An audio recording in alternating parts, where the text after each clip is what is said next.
हमारे चैनल को सब्सक्राइब करें और बेल आइकन दबाएं।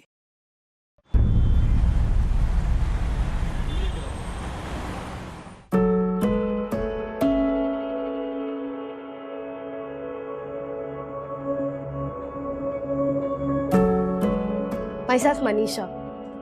मैं पटना जैसे छोटे शहर से आई हूँ। अभी 4 दिन पहले ही बॉम्बे आई हूँ, मैं और मेरी मम्मा। क्या बताऊँ सर, बचपन से ही एक्टिंग करने का बहुत शौक है मुझे। एक स्टार बनने का शौक है। क्या बताऊँ, मैं हार्ड वर्क करने में बहुत बिलीव करती हूँ सर। आई मीन मैं चाहती हूँ कि मैं सबका दिल जीतूं अपनी मेहनत से, एक लगन से। चाहती हूँ कि लोग मुझे पसंद करें और इतना पसंद करें कि मैं सबकी फेवरेट हो जाऊं। मैं हंसूं तो हंसे, रोऊं तो रोए, गुस्सा हो जाऊं तो गुस्सा हो जाए।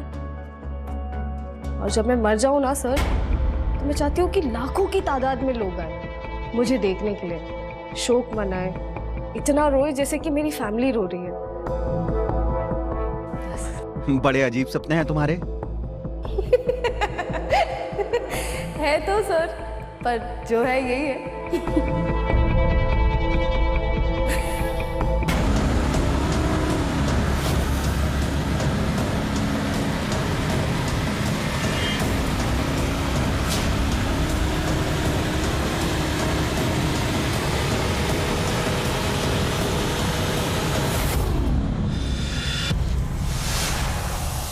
लोगों की नजर में मीडिया और एंटरटेनमेंट बहुत ही अर्थ प्रधान है, लाभदायक है। सबका यह मानना है कि यहां पर किस्मत रातों रात बदल सकती है। गुमनामी के अंधेरों से निकलकर इंसान सितारों की बुलंदी तक पहुंच जाता है। पलक झपकते ही यहां पर पैसा, नाम, शोहरत सब कुछ मिल जाता है। और यही ख्वाब लिए हजारों लोग रोज देश के अलग अलग शहरों से अपने घर परिवार, अपने व्यवसाय को छोड़कर मुंबई का रुख करते हैं। लेकिन लोग ये नहीं जानते हैं कि कैमरा के सामने की दुनिया में और कैमरा के पीछे की दुनिया में जमीन आसमान का फर्क होता है। अगर ये फिल्मी दुनिया बहुत कुछ देती है तो कई बार बहुत कुछ वसूल भी करती है। हर सिक्के के 2 पहलू होते हैं। जहां एक पहलू इतना चमकदार और आकर्षक है, वहीं दूसरा पहलू अंधकारमय, दर्दनाक और अकेलेपन से भरा हुआ है। मनीषा!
देखिए, आप लोग अंदर नहीं जा सकते, रुकिए। देखिए, मुझे मनीषा को देखना है। नहीं आप अरे लेकिन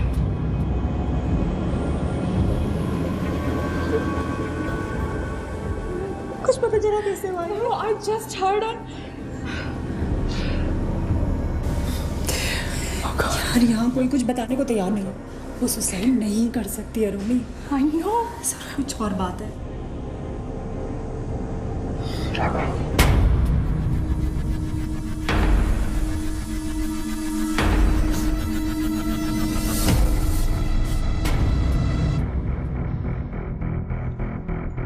हो ना हो, इसी ने कुछ किया होगा। मुझे भी इस पर शक है। इसे फांसी होनी चाहिए।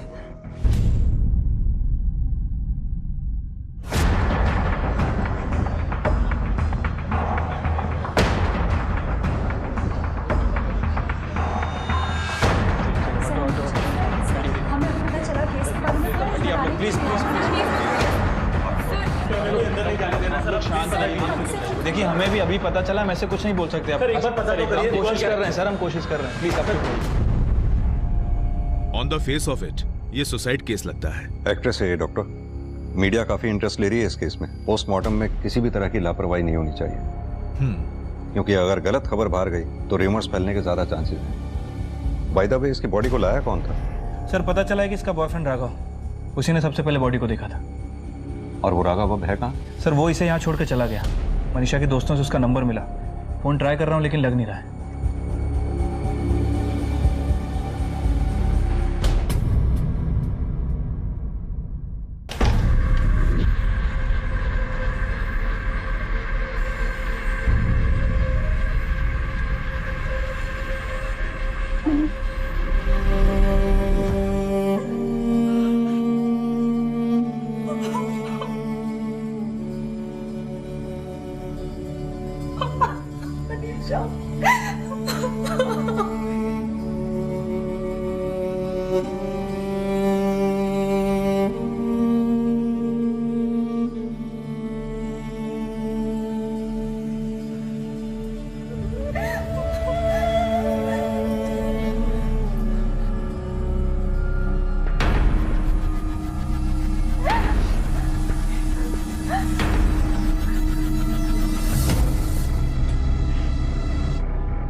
अरे आप लोगों को अंदर किसने आने दिया? हाँ, हटिए, जाइए प्लीज, जाइए।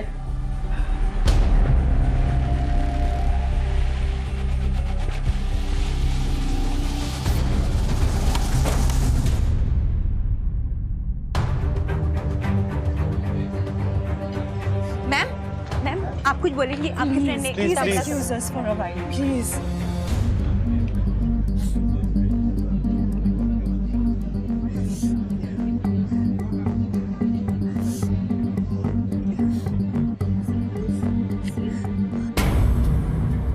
ये मार्क्स देखो। ये ना, आई एम टेलिंग यू, ये सुसाइड नहीं हो सकता, ये मर्डर ही है। ये ना राघव ने किया, मैं कह रही हूँ। हमें कुछ करना चाहिए।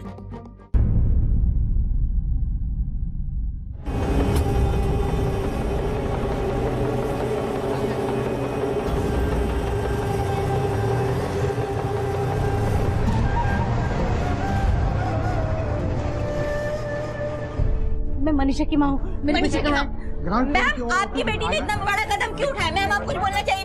सर आप कुछ बताइए हमें। प्लीज आइए। मनीषा, मनु उठ जा बेटा, मनु। लाश को हाथ नहीं, लाश तो ये हमारी बेटी है।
कौन सा फ्लैट नंबर है? 102 साहब। 102।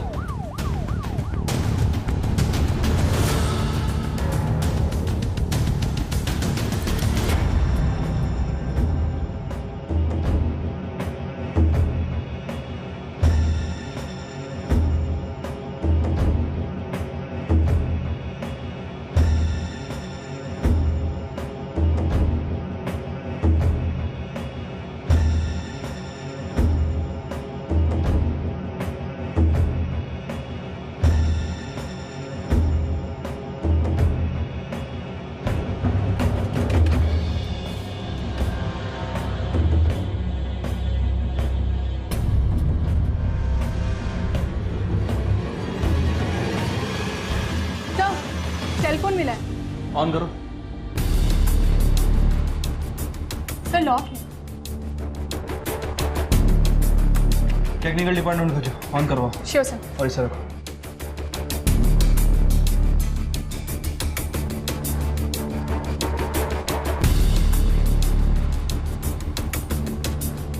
सर अंदर से ये लड़के के कपड़े, रेजर और शेविंग मिला।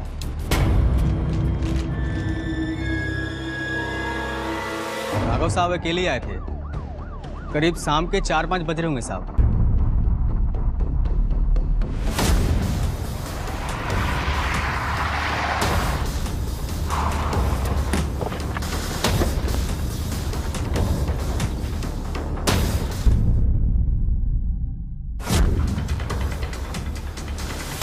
क्या हुआ साहब? मनीषा, मनीषा, मनीषा दरवाजा खोलो। मनीषा भैया जरा, वहां से कोई रास्ता है हमारे घर की तरफ जाने का? अरे कोई रास्ता है, जा सकते हो क्या? अरे साहब चारों तरफ पे गिल लगाओ, कहीं जाएंगे अंदर। अरे यार मैं चाबी वाले को लेके आता हूँ।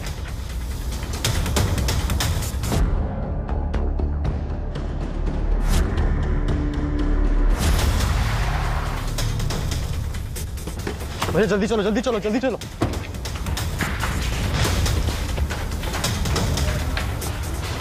ये एक बार निकालो। अरे यार आप कोशिश करो, जल्दी, इतना टाइम मत लगाओ, जल्दी करो। मनीषा दरवाजा खोला यार, थोड़ा सा जल्दी, थोड़ा जल्दी कर दो यार। खोलो खोलो खोलो खोलो खोलो, जल्दी हटाओ, जल्दी हटाओ। भैया ये भी खोलो। खुल गया? मनीषा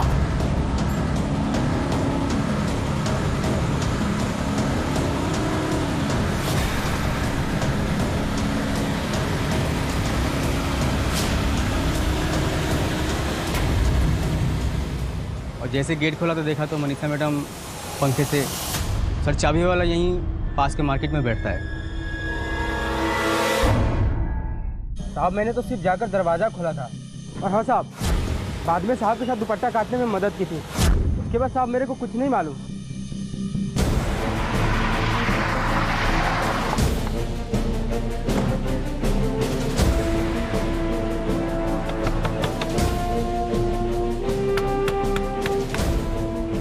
एक्सक्यूज मी, घर में कोई भी नहीं है। आप कौन? मैं उनका पड़ोसी। कहाँ गए हैं ये लोग? सर मिस्टर द्विवेदी कल तो दिखे थे, पर शाम को कहीं चले गए वो। कुछ पता है कहाँ गए हैं ये लोग? नहीं सर, आइडिया तो नहीं है। राघव और उसके घर वाले दोनों ही गायब हैं। मोबाइल कंपनी से अपडेट मंगवाते रहो। राघव का फोन जैसे ही एक्टिवेट होता है फौरन अलर्ट जारी करो। या तो राघव इस केस में इन्वॉल्व है या फिर उसे डर था कि फंस जाएगा। जो भी हो, इस राघव को ढूंढना बहुत जरूरी है। चलो।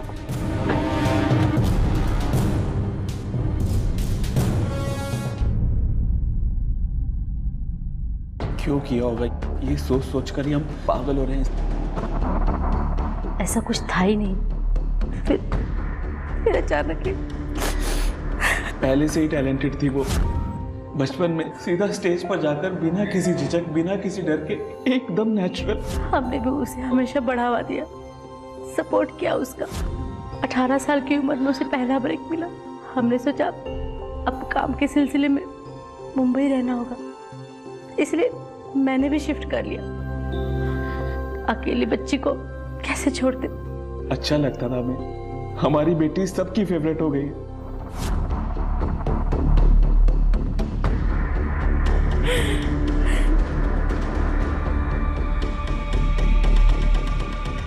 ठीक है, हम चलते हैं। वैसे आप लोगों को कुछ याद आए और कुछ बताना चाहें तो बताइएगा। PSI नीरज का नंबर है आप लोगों के पास। जी इंस्पेक्टर।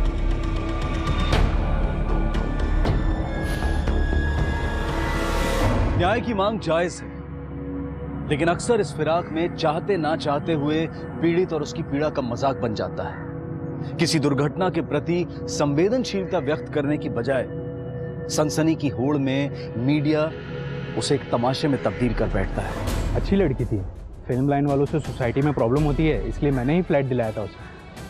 पर डिप्रेशन में थी बेचारी, क्योंकि अक्सर उसके घर से झगड़े की आवाज़ सुनाई देती थी। ड्रग एडिक्ट थी, दिन रात नशे में रहती थी। ड्रग्स ठीक है सर, एक्चुअल प्रॉब्लम उसके पैसों की थी। एक बात तो आप यकीन नहीं करेंगे, 3000 रुपए मांग रही थी मुझसे। 3000।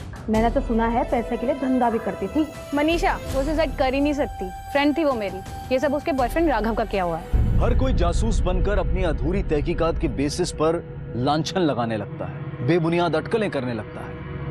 हम ये क्यों भूल जाते हैं कि एक मशहूर व्यक्ति भी आखिरकार एक इंसान ही होता है। उसका अपना निजी जीवन है, अपना परिवार है, अपनी एक व्यक्तिगत दुनिया है। 23 वर्षीय अदाकारा, बेटी, प्रेमिका, लाखों की चहेती, सैकड़ों की दोस्त, मनीषा की मौत कैसे हुई और क्यों हुई? इन असंख्य अफवाहों के बीच में पुलिस खोज रही थी उस सवाल का जवाब जिसे पूरे देश ने विचलित कर दिया था।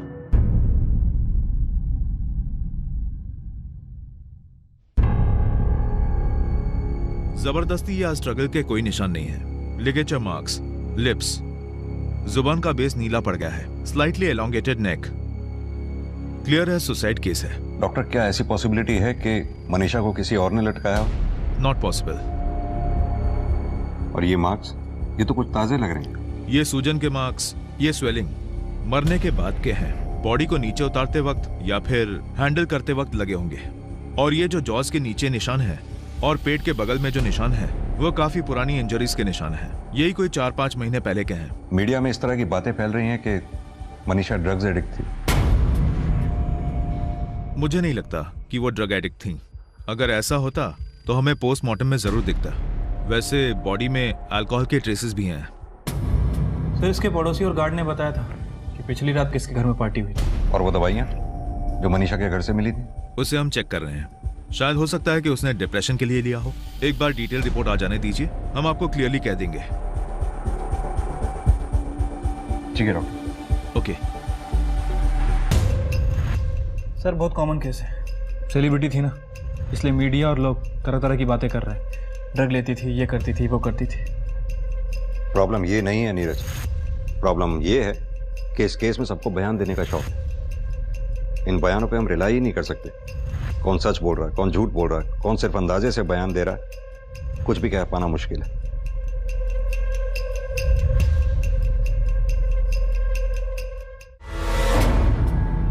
बिना सबूत के हम कुछ नहीं कर सकते। तो सुनिए सर, हम सही कह रहे हैं। देखिए मैडम, हमारी इन्वेस्टिगेशन चल रही है। हमारी बात सुन क्यों नहीं रहे सर आप? कोई सबूत है आपके पास? क्या हो रहा है ये नीरज? सर, उस दिन भी हम हॉस्पिटल आए थे, तब भी किसी ने हमारा स्टेटमेंट नहीं लिया और आज भी कोई नहीं ले रहा है सर। बेसिकली हम मनु को बहुत अच्छे से जानते हैं, बहुत अच्छे से सर, मनीषा। और हम तब से ये कहने की कोशिश कर रहे हैं कि ये सब राघव ने किया है। राघव मनीषा का बॉयफ्रेंड है सर। हमें पता है राघव मनीषा का बॉयफ्रेंड। सर, वो चाबी का चक्कर, वो सब नाटक है सर। वो बस विटनेस चाहता था ताकि लोगों को ये लगे कि उसको भी बाद में मनीषा के बारे में पता चला। सर, वो खुद मार के बाहर गया होगा और अब ये सब कुछ एक्टिंग कर रहा है। चाबी उसके पास ना हो ऐसा पॉसिबल ही नहीं है, उसी के पास ही हो। जी सर। वो उसे बहुत मारता था सर, उसे टॉर्चर करता था और वो राघव के साथ बिल्कुल भी खुश नहीं थी। जी। ये सब उसी का करा धरा है। आप फिर से पोस्टमार्टम करवाइए। या sir, please sir, do that. अरे पोस्टमार्टम, ये देखिए सर, ये देखिए सर, ये मारने के घाव है ना? एक मिनट, मनीषा के शरीर पे ये घाव डेथ के बाद के हैं और आप लोगों को क्या लगता है हमने ये घाव चेक नहीं किए होंगे? देखिए, अगर आप लोगों के पास कोई इंफॉर्मेशन है तो वो दीजिए। क्या करना है, कैसे करना है, हमें हमारा काम मत सिखाइए। और एक बात, हमारी अब तक की इन्वेस्टिगेशन में मनीषा के शरीर पे ना तो किसी जबरदस्ती के निशान मिले और ना ही किसी मारपीट के। लेकिन सर ऐसे कैसे हो सकता है? वो उसको बहुत टॉर्चर करता था। नीरज सर, इन लोगों के पास अगर कोई इंफॉर्मेशन हो तो लो, वरना आप लोग जा सकते हैं। सर एक सेकंड सर। कवर, चलिए आप जाइए, आप लोग प्लीज।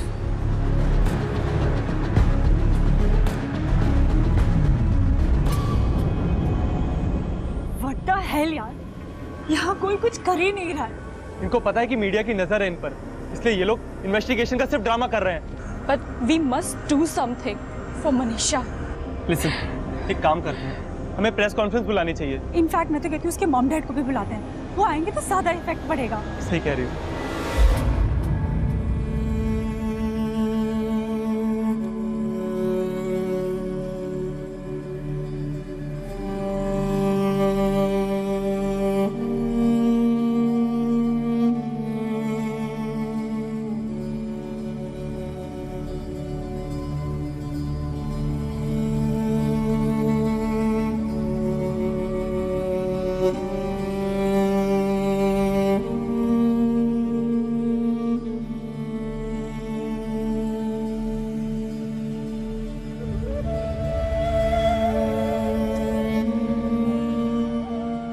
बड़ी दुनिया, अकेले रहने की सोच से ही बहुत डर लगता है माँ। न जाने मैं आपके बिना क्या करूंगी इस दुनिया में। प्लीज मुझे छोड़ के मत जाइए, बहुत अकेली हो जाऊंगी माँ।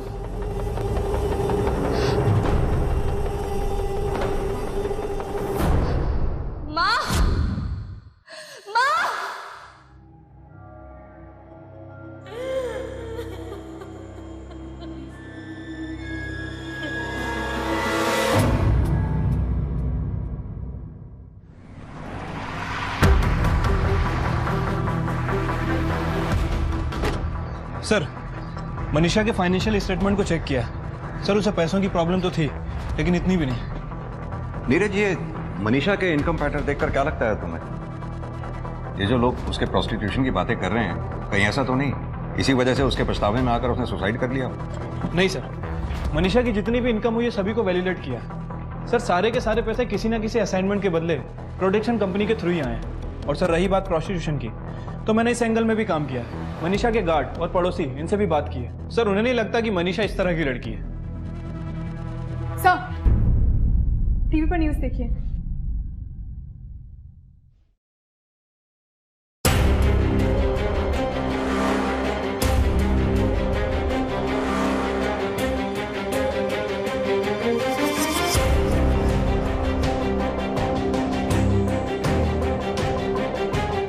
हमें लगता है कि मनीषा को फोर्स किया गया है सुसाइड करने के लिए। हाँ, मेरी बेटी ऐसी थी ही नहीं, उस राघव ने कुछ किया है, वरना वो ऐसा क्यों करती?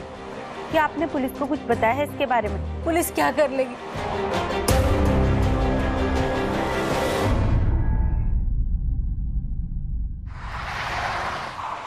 देखिए, मैं आप लोगों से सिंपल सवाल पूछ रहा हूं। अगर आप लोगों को राघव पर इतना ही शक था तो आपने हमें पहले क्यों नहीं बताया? आप डायरेक्टली हमारे पास आते, हम तो खुद आए थे आपसे मिलने। वो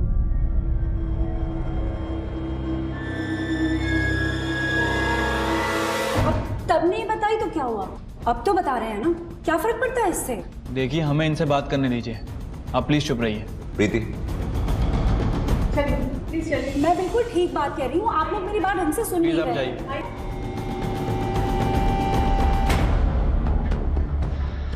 देखिए मिस्टर हरीश, पहले ही अफवाह, आरोप, मनगढ़ंत कहानियां फैल चुकी हैं। आप लोग तो मनीषा के पेरेंट्स हैं, आप लोग तो कम से कम ऐसी बातों को बढ़ावा ना दें। जो फैक्ट्स है उसी पे बिलीव करिए, सच खुद ब खुद सामने आ जाएगा। सर, उस लड़के से मनु की मुलाकात 1 साल पहले हुई थी। उसके किसी कॉमन फ्रेंड ने उसे मिलवाया था। सच कहूँ तो लड़का मुझे पहले ही अच्छा नहीं लगा। मनु समझदार थी, इसलिए हमने उसे कभी रोका टोका नहीं, उसे पूरी छूट दे दी। मनु के साथ मैंने भी शिफ्ट कर लिया था। धीरे धीरे राघव भी यहाँ आके रहने लगा। हमने सोचा हमारी बेटी जानती है वो क्या कर रही है, और वैसे भी मुंबई में ये सब तो चलता है, लोग थोड़े फॉरवर्ड टाइप्स के रहते हैं, इसके लिए हमने कुछ नहीं कहा। पहले पहले तो सब ठीक था, उसके बाद राघव ने मन्नू को हमारे खिलाफ भड़काना शुरू किया। पार्टियाँ, शराब, ये सब हमारी मन्नू कभी नहीं करती थी सर, ये सब उसने सिखाया उसे। मुझे ज़्यादा गुस्सा तो तब आया जब वो मन्नू के पैसे में, उसके काम में घुसने लगा। सर, वो मन्नू को इस्तेमाल कर रहा था, पर मन्नू उसे शादी करना चाहती थी। वो बात बात पर बात को टाल जाता था। अब पूछिए ना उस लड़की से जो उसके घर पे काम करती थी, उसी के सामने सब कुछ होता था।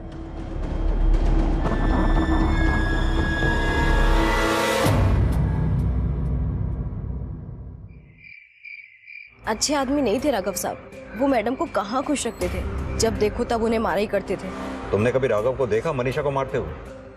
नहीं साहब, देखा तो नहीं, पर उन्होंने मुझे बताया था एक बार ये बात। इसके अलावा और कुछ?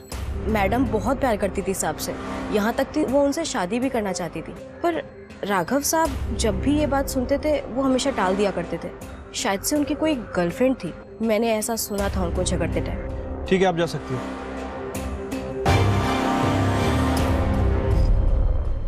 सर, राघव की दूसरी गर्लफ्रेंड। सर, एक और एंगल निकल गया इसके बारे में। ये राघव के बारे में कुछ पता चला? नहीं सर, अभी तक तो लोकेट नहीं हुआ। सोसाइटी वालों से दोबारा बात करो, पड़ोसियों से भी। हो सकता है दूसरी गर्लफ्रेंड से जुड़ा मामला कोई सामने आए। ठीक है सर। अच्छा, पिछले कुछ दिनों में मनीषा का किसी से कोई लड़ाई, कोई झगड़ा या ऐसी कोई बात जो आपने नोटिस की हो? सर मैंने कितनी बार कहा है कि फिल्मी लोगों को तो घर देना ही नहीं चाहिए। एक बार मैं घर पे जा रही थी, तब मैंने दरवाजे से बहुत आवाज सुनी।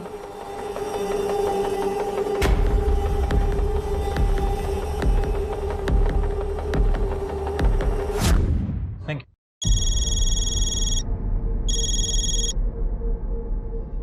हाँ नीरज, बोलो।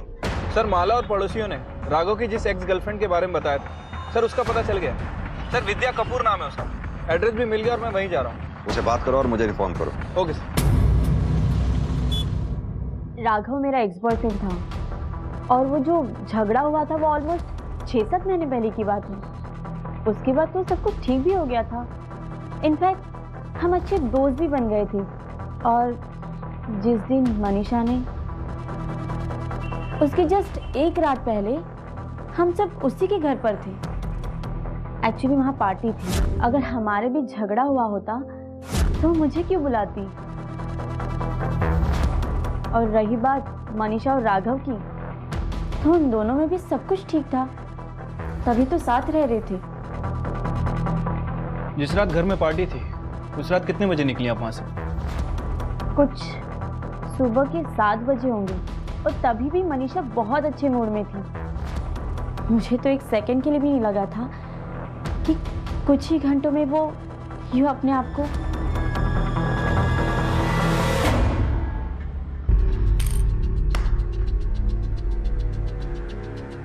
सर, गार्ड ने ये कंफर्म किया है कि जो लड़की मनीषा और राघव के घर आई थी वो राघव की एक्स गर्लफ्रेंड विद्या कपूर है।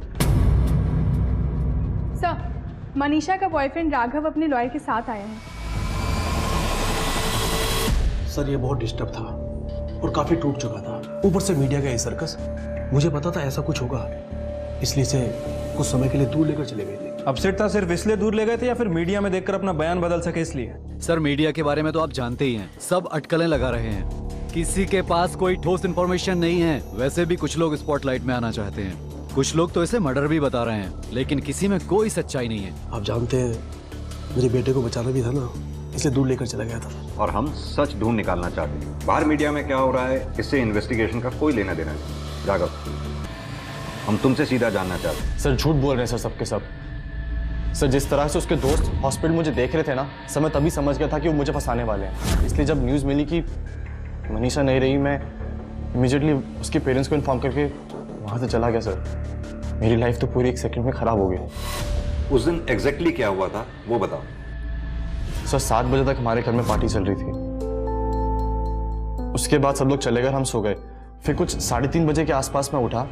मैं जब बाहर गया, मैंने देखा मनीषा फिर से दारू पी रही थी। सर, उसे आदत लग गई थी दारू पीने की।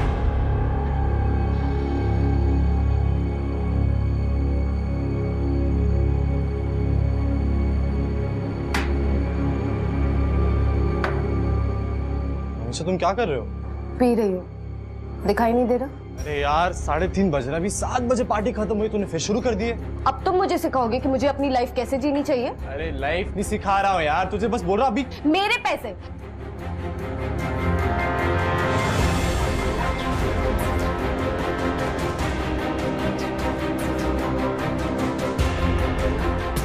फिर मैं कुछ सामान लेने के लिए बाहर गया, उसका मुझे फोन आया। बहुत घबराई और अपसेट साउंड करी थी। शायद माँ बाप से कुछ उसकी लड़ाई हुई होगी। फिर उसके बाद मुझे कहने लगी कि मैं कुछ कर लूँगी। तो जैसे उसने मुझे बोला, मैं भाग के घर गया। मैंने दरवाज़ा नॉक किया, उसने नहीं खोला। मेरे पास चाबी भी नहीं थी। फिर मैं नीचे गया, मैंने गार्ड को बुलाया। सर, मैंने गार्ड को बोला कि ट्राई करे बालकनी से जाने की, लेकिन वो भी पॉसिबल नहीं हो पाया। सर, उसके बाद मैं खुद भाग कर गया, चाबी वाले को लेकर आया। सर, हमने दोनों ताले खुलवाए। सर, उसके बाद जब हम अंदर के रूम के, फिर मैंने। अजीब बात है ना, तुम कह रहे हो कि मनीषा अपने माँ बाप से अपसेट थी, वही मनीषा के माँ बाप कह रहे हैं कि मनीषा तुमसे अपसेट थी। मामला क्या? सर, अगर वो मुझसे अपसेट होती तो मुझसे शादी करने की क्यों प्लान करती? सर, सच बात तो ये है कि उसके माँ बाप बहुत बड़े लालची लोग हैं। सर, उसे बहुत यूज़ करते आए हैं, और जब मनीषा को इस बात का पता चला तो उसने खुद उनसे दूर जाने का सोचा। सर, आप बिलीव नहीं करेंगे, उसके पेरेंट्स ने लोन के लिए उसका एक झूठा एज सर्टिफिकेट बनाया ताकि प्रूव कर सकें कि वो एक अडल्ट है। मैंने सुना है आपकी बेटी मनीषा आप लोगों का खर्चा उठाती थी, अगर बेटी माँ बाप का ख्याल रखती थी तो उसमें बुरा क्या इंस्पेक्टर साहब? वो जानती थी कि उसके लिए हम क्या क्या नहीं करते। उसको बढ़ावा देने के लिए सब कुछ छोड़कर हम यहाँ चले आए। सर, बहुत छोटी सी फैमिली थी हमारी, हम लोग सब बहुत खुश थे और उस राघव ने आकर सब सत्यानाश कर दिया। ऊपर से हमें ही वहां से लौटना पड़ा। और वो झूठे डॉक्यूमेंट्स, उनका क्या? कोई झूठे डॉक्यूमेंट्स नहीं है इंस्पेक्टर साहब, वो झूठ बोल रहा है। अरे मनीषा को शराब की लाश उसी ने लगवाई थी। मनीषा के फादर का कहना है कि मनीषा को शराब की लत तुमने ही लगवाई थी। मैंने? सर, मुझसे मिलने से पहले वो शराब पीती थी। और उसी लत किसने लगाई? उसके बाप ने। सर, वो खुद शराबी है। मैं ड्रिंक करता हूं, लेकिन कभी कभी। इसका मतलब ये नहीं कि मैं शराबी हूं। इंस्पेक्टर साहब, कौन सा बाप अपनी बेटी को शराब की लत लगवाएगा? राघव की नजर मेरी बेटी की दौलत पर थी और इसीलिए उसने हम दोनों को उससे अलग किया। सर, पहली बात तो ये है कि हम लोग एक बिजनेस क्लास फैमिली को बिलोंग करते हैं। सर, ना कोई मेरे पास पैसों की कमी है, ना ही कोई लालच। सर, दूसरी बात, जब मैं मनीषा से मिला था उसके पास कोई काम भी नहीं था। सर, एक और बात, सर, मुझसे मिलने से पहले मनीषा के पास 3 साल तक बहुत काम था। इतना काम होने के बावजूद भी वो अपने माँ के साथ एक किराए वाले घर में रहती थी। सर, आप खुद बताओ मुझे कि मैं उसके पैसों बेचता था उसके माँ बाप। सर, सच तो ये है कि उसके माँ बाप उसको बार बार बाहर जाके काम ढूंढने के लिए कहते थे ताकि वो कमा के लाए और अपनी ये जरूरतें पूरी कर सके। ये है सर। राघव का कहना है कि आप लोग अपनी जरूरतें पूरी करने के लिए मनीषा पर दबाव डाल रहे हैं। कैसी जरूरत है सर? वो तो वैसे ही परेशान थी काम ना मिलने की वजह से। घर पे बैठ बैठ कर मेंटली ड्रेन हो चुकी थी। हमने देखा है उसे उस कंडीशन में, हमसे देखा नहीं गया। हम उसे हमेशा इनकरेज करते थे, इसीलिए हमने उसे कहा बाहर जाओ, लोगों से मिलो। लोगों से मिलोगी, कुछ काम मिलेगा तो सब ठीक हो जाएगा, वरना वो डिप्रेशन में चले जाती। ये सब हम उसके लिए कर रहे थे सर, अपने लिए नहीं। ये सब बोल रहे हैं राघव? आपको पता है मनीषा के सारे डेबिट व क्रेडिट कार्ड अपने पास रखता था, बल्कि उन्हें यूज भी करता था। मनीषा का बैंक अकाउंट वही हैंडल करता था। उसकी दोस्तों ने आंखों से देखा है, उन्होंने बताया हमें इंस्पेक्टर साहब। सर, 24 साल की इंडिपेंडेंट लड़की थी वो। आप खुद मुझे बताओ सर, मैं फोर्सफुली कैसे उसके कार्ड्स अपने पास रख सकता हूँ? रखने देती वो मुझे? सर, आप खुद सोचिए। सर, एक बार मैंने उसका कार्ड अपने पास रखा था, वो भी इसलिए क्योंकि उसको सारे पैसे अपने जो थे सब अल्कोहल पर डालने थे। सर, आप खुद बताओ, उसे एडिक्शन हो चुकी थी। सर, ये सच जो है ना, उसके दोस्तों ने आपको नहीं बताया होगा।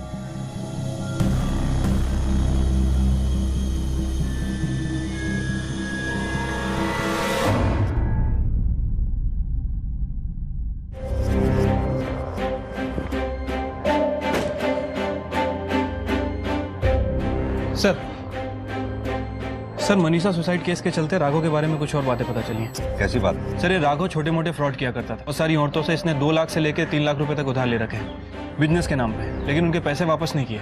बहुत सारे थाने में इसके खिलाफ कंप्लेंट भी दर्ज है। सर, मैंने कोई फ्रॉड नहीं किया सर। सर, बिजनेस में रिस्क होता है, ये बात सब इन्वेस्टर जानते हैं। मैंने सारे पैसे बिजनेस में लगाए थे, अब बिजनेस फ्लॉप हो गया तो सब मुझे फ्रॉड बोलने लग गए। सर, आप मुझे बताओ। राघव, तुम्हें कुछ ये अजीब नहीं लगता? तुम्हारे मुताबिक तुम्हारे आसपास के सभी लोग झूठ बोल रहे हैं, इकलौते सिर्फ तुम ही हो जो सच बोल रहे हो। सर, ऐसी बात नहीं है सर। ऐसा क्यों है कि अभी जो है सारी बातें बाहर आ रही हैं? खुद सोचिए सर, ये सब लोग सिर्फ और सिर्फ पब्लिसिटी चाहते हैं और कुछ नहीं। सब लोग मेरे बुरे वक्त का फायदा उठाना चाहते हैं, ये सच है सर। मैंने आपको पहले भी कहा हुआ है, अगर आप चाहो तो मेरे और मनीषा के बैंक अकाउंट चेक कर लो सर। उसके अकाउंट से मेरे अकाउंट में कभी कोई ट्रांसफर नहीं हुआ। सब मेरे साथ हो रहा है सर, और आप मुझ पर शक कर रहे हैं। सर, एक बात और मैं आपको बताऊं, हम लोगों ने तो इस साल के एंड में शादी करने का भी प्लान कर लिया था सर। दोनों ने बात डिसाइड की थी।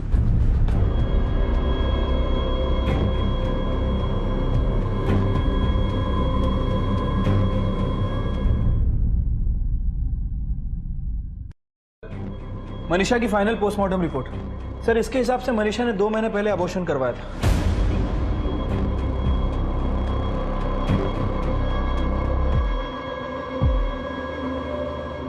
मैं तो तुम्हें ये बताने आई थी कि मैं माँ बनने वाली हूँ, हमारे बच्चे की, तुम्हारे और मेरी। कितनी कितनी बेवकूफ थी मैं कि मुझे लगा तुम्हें खुशी होगी, पर नहीं। मनीषा की पोस्टमार्टम रिपोर्ट से हमें उसके अबॉर्शन की बात पता चली है, क्या ये सच है? Yes sir. मनीषा के जो अबॉर्शन का डिसीजन था वो हम दोनों ने साथ में लिया था सर। हम लोग तो सिर्फ साथ में रह रहे थे सर, शादी भी नहीं हुई थी और हमारे कुछ करियर भी क्लियर नहीं थे सर, इसलिए ये डिसीजन हमने साथ में लिया था। अगर आपको चाहिए तो सर मेरे पास गायनेकोलॉजिस्ट का नंबर है, मैं आपको नंबर देता हूं, आप उनसे पूछ लीजिए सर। हाँ, उसका अबॉर्शन मैंने ही किया था। डॉक्टर, मनीषा का अबॉर्शन राघव और मनीषा की म्यूचुअल अंडरस्टैंडिंग से हुआ था। बुरा तो लग रहा था उसे, पर ऐसा नहीं था कि वो किसी फोर्स के कारण अबॉर्शन करवा रही है। जब मनीषा का अबॉर्शन हुआ, राघव था उस वक्त वहां? मनीषा के साथ तो नहीं था उस टाइम में, लेकिन हो सकता है कि वो बाहर वेट कर रहा हो। लेकिन उसके दूसरे दिन वो प्रिस्क्रिप्शन और मेडिसिन लेने आया था, इतना मुझे याद है। आपने अभी तक उसे अरेस्ट नहीं किया? और क्या सबूत चाहिए सर आपको? इन सब से तो साफ साफ पता चल रहा है कि उसने हमारे मनु का अबॉर्शन फोर्सफुली कराया, क्योंकि वो चाहता ही नहीं था कि कभी वो बाप आए। मनीषा को लेकर वो कभी सीरियस था ही नहीं इंस्पेक्टर साहब, वो सिर्फ उसका इस्तेमाल कर रहा था, वो भी उसके पैसे के लिए। सर, मेरी गलती हो गई कि मैं अपने बच्चे को छोड़कर चली गई। हमारे जाने के बाद मनु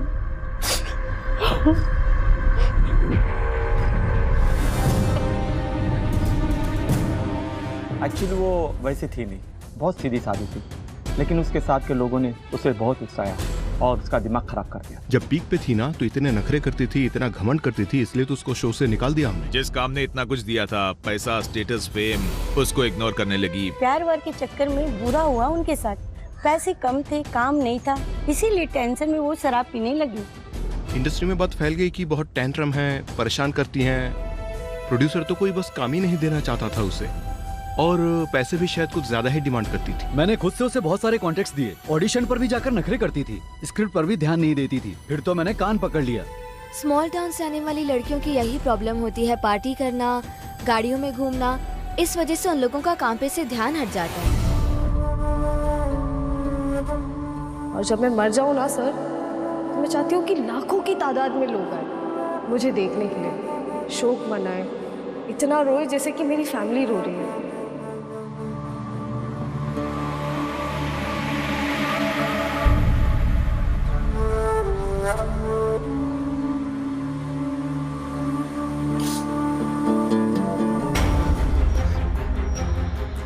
इसकी हिम्मत तो देख। रुक यहीं पर, तेरी हिम्मत कैसे भी यहाँ आने की? चलाओ मत मेरे पे, समझ में। अरे बड़ा बेशरम आदमी है, तू निकल यहाँ से। मुझे भी आता, ठीक है ना?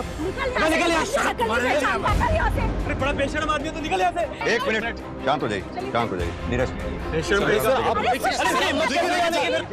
आप मेरी बात तो सुनो। चलिए आप। बेशरम कहेगा, खड़ा रहा।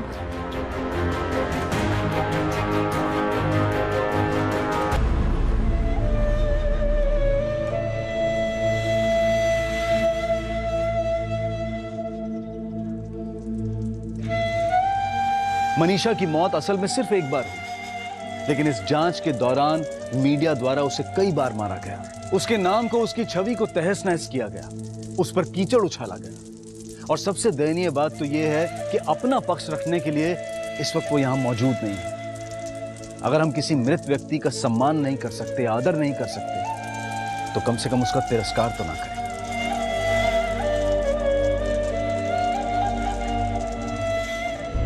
सफलता, कामयाबी अक्सर क्षणिक, अक्सर अस्थिर होती है। ये फिल्म जगत इंसान को रातों रात शोहरत के शिखर पर तो पहुंचा देता है, लेकिन अचानक मिली इस कामयाबी, सफलता और दौलत को संभालना नहीं सिखाता। इसलिए बेहद जरूरी है कि हम इस चकाचौंध को अपने आप पर काबू ना पाने दें। याद रखें, कर्म ही पूजा है और अपने काम के साथ हमेशा ईमानदार रहें। शायद मनीषा ने औरों को निराश किया था, इसलिए दूसरों के द्वारा उसे निराश किया जाना भी शायद तय था। हो सकता है कि उसे सही समय पर सही सलाह ना मिली हो, या फिर सही मिली हुई सलाह की उसने उपेक्षा की हो। दूसरे प्रोफेशंस के कंपैरिजन में मनोरंजन जगत से जुड़े हुए कामों में दबाव और तनाव अधिक होता है। अपनी जीवन शैली को बरकरार रखने का तनाव, काम ना मिल पाने का तनाव, ज्यादा काम की वजह से व्यक्तिगत जीवन पर पड़ने वाले बुरे असर का तनाव। यहां किसी भी इंसान के साथ जुड़े जितने तथ्य होते हैं उससे कहीं ज्यादा उससे जुड़ी अफवाहें होती हैं। दुख इस बात का है कि हम एक जीवन को खत्म होने से रोक नहीं पाए। आवश्यकता है पश्चाताप की, आत्मनिरीक्षण की। क्या हम अपने परिजनों के लिए वो सहारा बन पा रहे हैं जिसकी उन्हें जरूरत है? सर, मनीषा राजपूत का फोन अनलॉक हो गया है। उसमें आखिरी कॉल की रिकॉर्डिंग भी है। किसके साथ हुई थी उसकी आखिरी बात? सर, राघव द्विवेदी। हाँ मनीषा बोलो। राघव, तुम क्यों मुझे बार बार ऐसे ही छोड़ के चले जाते हो? मैं तुमसे बात कर रही हूँ Raghav, please try to understand.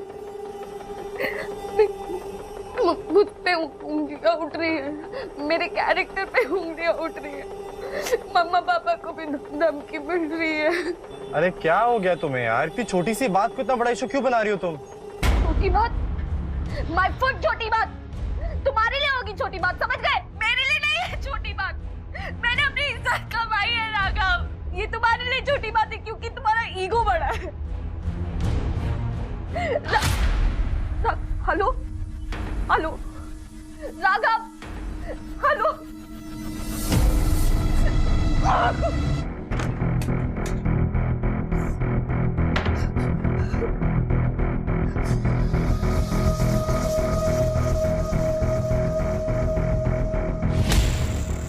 यार what happened now? You liar! धोखा दिया है तुमने मुझे, इस्तेमाल किया है मेरा इतने साल। पहले तो तुमने मुझे मेरी फैमिली से अलग कर दिया। Enough! बहुत हो गया। तुम्हें बार बार जाने का बहुत शौक है ना? अब जाओ तुम और देखो मैं क्या करती हूँ। हेलो, अरे मनीषा मेरी बात सुनो। मनीषा मेरी बात सुनो। हेलो।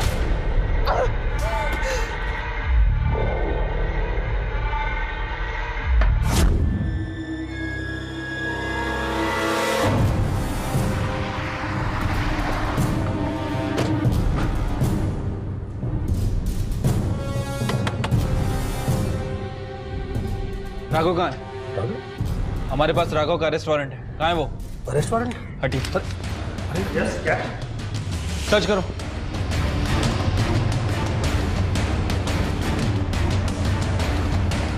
चलो।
मनीषा को आत्महत्या के लिए उकसाने के आरोप में राघव को पुलिस ने गिरफ्तार किया। राघव ने अपने आप पर लगे सभी आरोपों को नकारा है। उसका यह दावा है कि उसके पास मनीषा की एक डायरी है जिसे कोर्ट में पेश करके वो अपने आप को बेगुनाह साबित कर देगा।